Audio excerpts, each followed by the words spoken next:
Son Arturo. Despois de escoitar a posibilidade de participar na película A Materia de Bretaña, eu, Artur, rei de Camelot, preséntome a este casting, xa que creo que non hai mellor actor que o propio protagonista da película.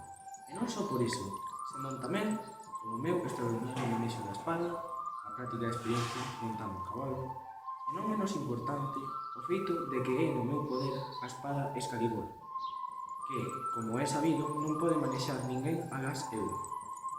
Concluindo, non collerme para facer a película sería un erro, pois posúo as cualidades necesarias para recrear a calquera escena da película, e seríame doado facelo. Penso, pois, ninguén faría o meu papel mellor que min.